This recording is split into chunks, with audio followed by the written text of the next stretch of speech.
قارون کے خزانے کے متعلق بہت ساری تاریخی حکایات اور محاورے سننے کو ملتے ہیں۔ یہ وہی شخص ہے جس کا ذکر اللہ نے قرآن مجید میں نشان عبرت کے طور پر کیا ہے۔ قارون کا قصہ اسرائیلی اور اسلامی دونوں طرح کی روایتوں میں ملتا ہے۔ یہ بنی اسرائیل کا وہی مالدار شخص تھا جس کے خزانے کی کنجیاں 300 اونٹوں اور خچروں پر لادی جاتی تھیں اور ہر کنجی چمڑے کی بنی ہوتی تھی۔ تاریخ انسانی میں شاید قارون سے زیادہ دولت و ثروت کسی شخص کو عطا نہیں کی گئی۔ قارون حضرت موسیٰ علیہ السلام کے چچا یسور کا بیٹا تھا۔ وہ نہایت ہی حسین اور خوبصورت آدمی تھا۔ یہی وجہ تھی کہ بنی اسرائیل کے لوگ اسے منور کہا کرتے تھے۔ قارون جوانی میں اپنی قوم کے سب سے نیک اور با اخلاق افراد میں شمار کیا جاتا تھا۔ نیز تورات کا بہت بڑا عالم بھی تھا، کیونکہ اس کی پرورش حضرت موسیٰ علیہ السلام کے سایہ پرور میں ہوئی تھی، اس لیے وہ کتاب کا علم بھی رکھتا تھا اور اچھی آواز کا مالک تھا۔ وہ تورات بہت خوبصورت آواز میں تلاوت کیا کرتا تھا۔ یہی وجہ تھی کہ لوگ اس کا نہایت ادب و احترام کیا کرتے تھے۔ قارون شروع میں حضرت موسیٰ علیہ السلام پر ایمان لے آیا، اور جب بنی اسرائیل کو فرعونیوں کی غلامی سے نجات ملی تو وہ ان کے ساتھ مصر کو چھوڑ کر سرزمین موعود کی طرف ہجرت کر گیا۔ وہاں اس کے حالات ایک دم سے بدل گئے اور اس کے ہاتھ بے شمار دولت آئی۔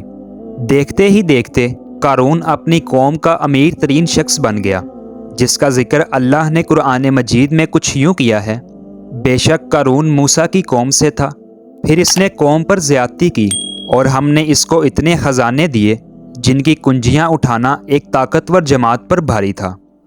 ایک اور جگہ اللہ نے ارشاد فرمایا، جب اسے اس کی قوم نے کہا اتراؤ نہیں، بے شک اللہ اترانے والوں کو پسند نہیں کرتا، اور جو مال اللہ نے تجھے عطا کیا ہے اس کے ذریعے اپنی آخرت کی تیاری کر اور دنیا میں اپنا حصہ نہ بھول، اور احسان کر جیسا اللہ نے تجھ پر احسان کیا ہے، اور زمین پر فساد نہ کر، بے شک اللہ فسادیوں کو پسند نہیں کرتا۔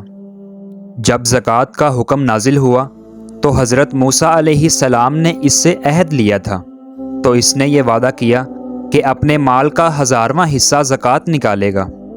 جب اس نے اپنے مال کا حساب لگایا تو ایک بہت بڑی رقم زکوٰۃ کی نکل رہی تھی، لہٰذا اس کے دل میں حرص اور لالچ پیدا ہو گئی اور وہ زکوٰۃ کا منکر ہو گیا۔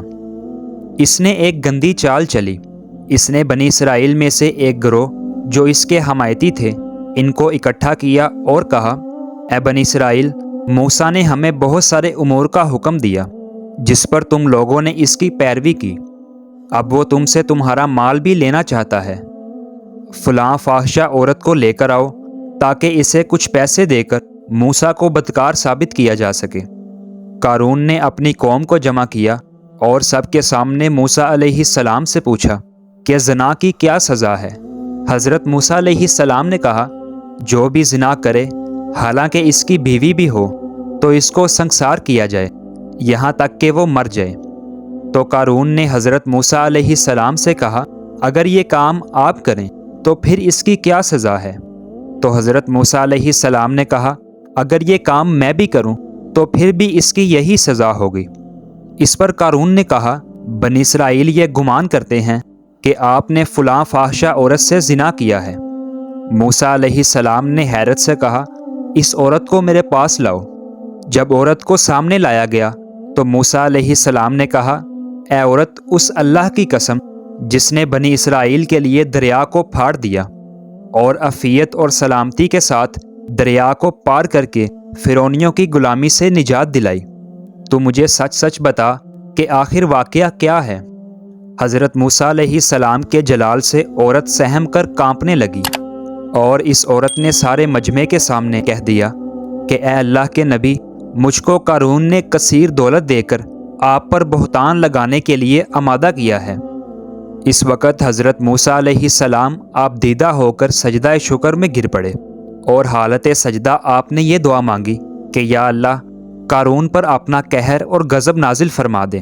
لہٰذا وہ تمام لوگ جو قارون کے ساتھ تھے اس سے جدا ہو گئے۔ موسیٰ علیہ السلام نے اللہ کے حکم سے زمین کو حکم دیا تو زمین پھٹ پڑی اور قارون اور اس کے پیروکار اس میں دھنسنے لگے، اور دیکھتے ہی دیکھتے قارون، اس کا مکان اور اس کا خزانہ زمین بوس ہو گئے۔ جب یہ زمین میں دھنس گئے تو زمین کا شگاف دوبارہ بند ہو گیا۔ یوں اللہ تعالیٰ نے حضرت موسیٰ علیہ السلام کی پاک دامنی کو ثابت کیا، اور تا قیامت آنے والے تمام لوگوں کے لیے قارون اور اس کے خزانے کو نشان عبرت بنا دیا۔